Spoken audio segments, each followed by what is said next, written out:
Hello friends, welcome to my YouTube channel. अभी तक आपने मेरे चैनल को सब्सक्राइब नहीं किया है तो जल्दी से सब्सक्राइब करें और बेल आइकॉन्स पे क्लिक करें ताकि जैसे ही कोई वीडियो अपडेट हो आप तक आसानी से।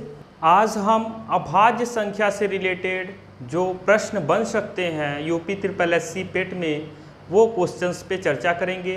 सबसे पहले हम समझ लेते हैं अभाज्य संख्या किसे कहेंगे।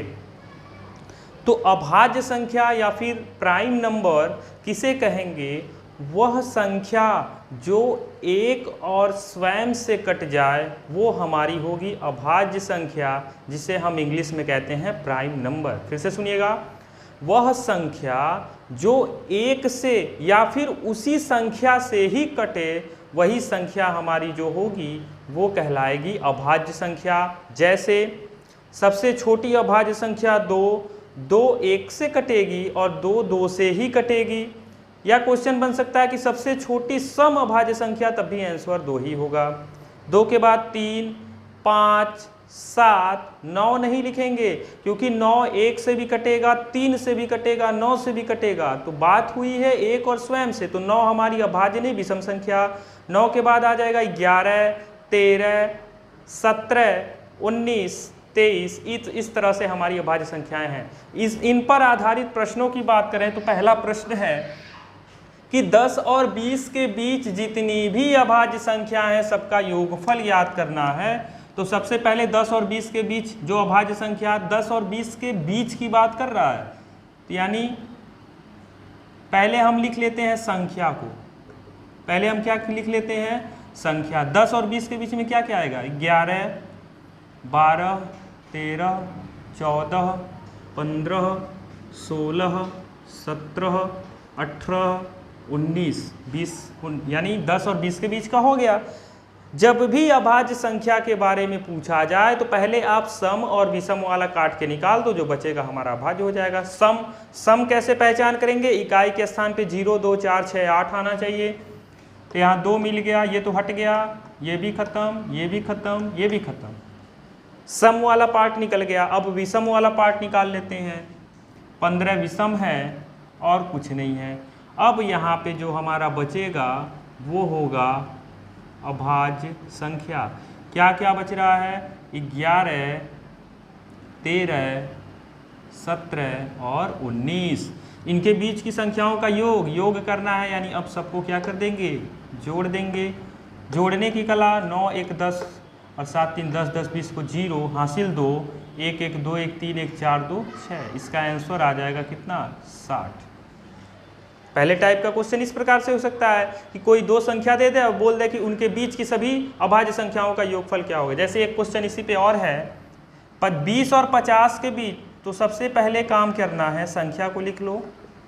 21, 22, 23, 24, 25, 26, 27, 28, 29, 30, 31, 32, 33, 34, 35, 36, 37, 38, 39, 40, 41, 42, 43, 44, 45, 46, 47, 48, 49 और है 50, सॉरी 49 तक, क्योंकि 20 और 50 के बीच का।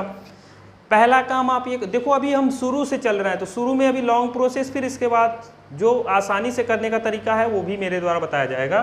सबसे पहले सम वाला काट दो। ये है सम, ये है ये 30, 32, 34, 36, 38, 40, 42, 44, 46, 48। ये सारे के सारे सम संख्याएं हमारे खट गए। अब बचते हैं विषम। विषम संख्या मालूम है किसे कहेंगे? जिसके इकाई के स्थान पे 1, 3, 5, 7, 9 आए, लेकिन एक शर्त, 1, 3, 5, 7, 9 आए और जिसके गुणनखंड 2 से ज़्यादा हों। 21, 2, ये 3 और 7 दोनों से कटेगा, ये भी गया। 23 नहीं, 25, 5, 25, 25 2 गुणनखंड आ जा रहे हैं। 27 भी नहीं होगा हमारा अभाज्य संख्या। 33 जो है 3, 11 कट जाएगा, ये 7, 5 से कट जाएगा, ये भी 3 से कटेगा। अब 45 भी कट गया और 49 भी कट गया, यानी जो बच गया वही हमारा क्या हो गया? अभाज्य संख्या। क्या क्या बचा? 23, सबको जोड़ देंगे, योगफल है 29, 31, 37, 41, 43 और 47, इतने हमारे हैं। सबको क्या कर देंगे, जोड़ देंगे। 7 3 10 और 7 3 10, 9 1 10, 30 1 31 को 1 हासिल 3, 4 4 8 4 12, 12 12 3 15, 15 3 18, 18 2 20, 2 22, 3 25, यानी 251 क्या हो जाएगा, आंसर हो जाएगा। जब आप अभी शुरू से हम लोग कर रहे हैं, इसे जब आप प्रैक्टिस करते रहेंगे ना, तो फिर आपके पास जैसे मान लीजिए पूछ दिया कि 90 से लेकर 100 के बीच के सभी अभाज्य संख्याओं का योगफल, तो आप तुरंत दिमाग में आ जाएगा 90 और 100 के बीच में। तो दिमाग आप सोचोगे तो 90 और 100 के बीच में यानी 97 एकमात्र अभाज्य संख्या है, तो योगफल निकालना है तो आंसर ही 97 आ जाएगा। क्योंकि 91 जो है 13 और 7 से कटेगा, ठीक है। 92 सम संख्या हो गया, 93 विषम संख्या है 3 से कटेगा, 94 सम संख्या, 95 5 से कटेगा, 96 सम संख्या, 97 हमारा बच रहा है, 98 सम संख्या, 99 3 से कट जाएगा, यानी बच गया बस 97। तो इस तरह से जब आप इस प्रैक्टिस करते रहेंगे तो आसानी से ये सब लिखने की, संख्या लिखने की आवश्यकता नहीं पड़ेगी, आप आसानी से भी कर सकते हो। नोट करना है तो जल्दी नोट कीजिए। नेक्स्ट टाइप की तरफ चलते हैं। अब नेक्स्ट टाइप का जो क्वेश्चन बन सकता है पहले के ही जैसा, पहले दूसरे के क्वेश्चन के पैटर्न के ही जैसा रहेगा, बस वहाँ पर योगफल है तो यहाँ पर गुणनखंड हो जाएगा, यानी गुणनफल की बात करेंगे। अब 50 और 60 के बीच के सभी अभाज्य संख्या, तो सबसे पहले लिखेंगे अभाज्य संख्या। 50 और 60 के बीच के 51 नहीं होगा, 52 नहीं होगा, 53 होगा, 54 नहीं होगा, 55 नहीं होगा, 56 नहीं होगा, 57 होगा, 58 नहीं होगा, 59 और 60। अब एक बार और चेक कर लेते हैं क्या ये तीनों हमारी अभाज्य संख्याएं हैं।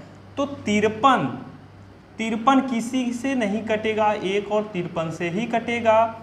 57 की बात करें तो ये 3 से कट रहा है, तो 57 हमारा विषम संख्या है, क्योंकि 57 को अगर 3 से काट दिया जाए, 3 एक कम 3 और 3 9 27, 19 बार में कट गया, तो ये हमारा क्या हो जाएगा, विषम संख्या है, भाज्य संख्या नहीं है। तो बस यही छोटी छोटी चीज़ें ध्यान देनी है। तो अब हमारे पास मिल गया 53 और 59 को भी चेक कर लेते हैं, तो 59 से ही कटेगा। अब कर लेंगे 53 का 59 के साथ गुणा, चूँकि गुणनफल निकालना है।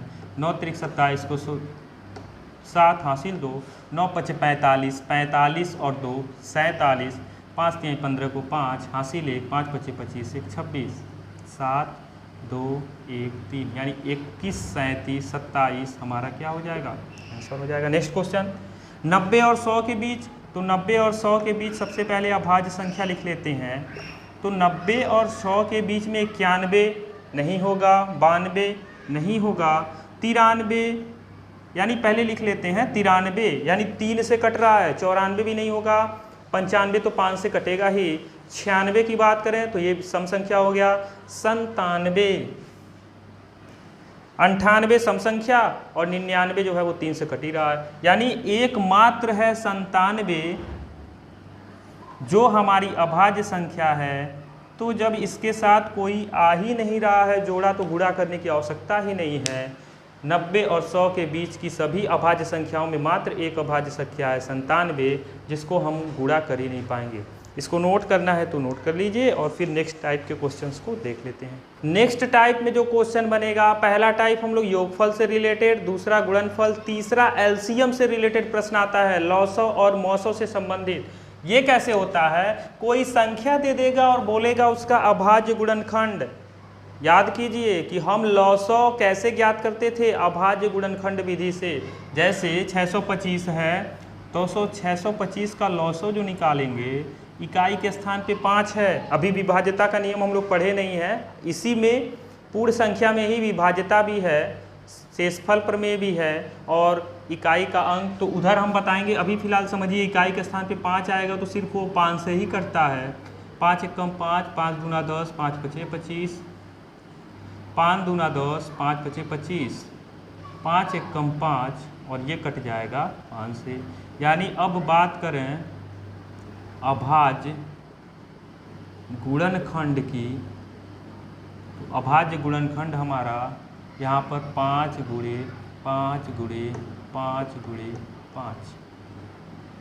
अभाज्य गुणनखंड आंसर हो गया। अभाज्य गुणनखंड का मतलब क्या होता है? अभाज्य गुणनखंड यानी ऐसे अभाज्य संख्या, गुणन यानी जिसको गुणे के रूप में लिखें, खंड यानी खंड खंड में, यानी ऐसे अभाज्य संख्या जिसको गुणा के रूप में, खंड खंड के रूप में लिखें, वही हमारा है अभाज्य गुणनखंड। तो ये सारे के सारे अभाज्य संख्या हैं, गुणे के रूप में लिखे गए हैं और 4 खंड में लिखे गए हैं, तो ये हमारे हो गए अभाज्य गुणनखंड। इस प्रकार से भी क्वेश्चन पूछे जाते हैं। अब नेक्स्ट क्वेश्चन में यहाँ पे पूछा गया कि संख्या 323 का अभाज्य गुणनखंड। जैसे हम 323 लिखते हैं तो यहाँ पर सोचेंगे किससे कटेगा, तो विभाज्यता का नियम में 323 किसी से नहीं कटता है, क्योंकि 323 जो है ये खुद ही कैसी संख्या है? अभाज्य संख्या है। और अभाज्य संख्या आपको मालूम है कि अभाज्य संख्या सिर्फ 1 से कटेगा और उसी संख्या से कटेगा, तो 323 जो है 323 से ही कटेगा। अब यहाँ पर अभाज्य गुणनखंड की बात करें तो आंसर 323 हो जाएगा। और गुणनखंड, अब कहेंगे गुणनखंड कहाँ आया, तो आप 323 को 1 गुणे 323 लिख देंगे, गुणे के रूप में लिखा गया और खंड है, इसलिए ये क्या हो जाएगा हमारा आंसर। और अभाज्य संख्या 1 से कटती है, अभाज्य संख्या किसे कहते हैं? जो 1 से और स्वयं से कट जाए, तो जो 1 से और स्वयं से कट गया वही हमारी क्या हुई? अभाज्य संख्या। यूपी SSSC पेट में बस इसी तरह से अभाज्य संख्या पर रिलेटेड प्रश्न बनते हैं। हम लोग प्राकृतिक संख्या पर आधारित प्रश्न देख लिए, सम विषम संख्या पर आधारित देख लिए और अभाज्य संख्या पर भी आधारित प्रश्न को देख लिए। और जो सह अभाज्य है उसे बस पहचानना होता है, जोड़े के रूप में होता है। ये पहचानने का तरीका क्या होता है कि जो जोड़े में दोनों अंक या दोनों संख्या लिखे हुए हैं वो किसी एक नंबर से नहीं कटने चाहिए। अगर एक नंबर से नहीं कटते हैं तो वो हमारे सह अभाज्य हैं। अब यूनिट प्लेस सबसे इम्पॉर्टेंट, इकाई के स्थान या यूनिट प्लेस, ये हम देखेंगे, मोस्ट इम्पॉर्टेंट होता है। इससे अच्छे अच्छे क्वेश्चन बनते हैं और आपके यूपी SSSC पेट में भी अच्छे अच्छे क्वेश्चन इससे बनेंगे। तो नेक्स्ट लेक्चर में देखेंगे, वीडियो को शॉर्ट में रखेंगे। अगर आपको वीडियो अच्छा लगा हो तो ज़्यादा से ज़्यादा शेयर कीजिए। Thank you so much for watching my YouTube channel.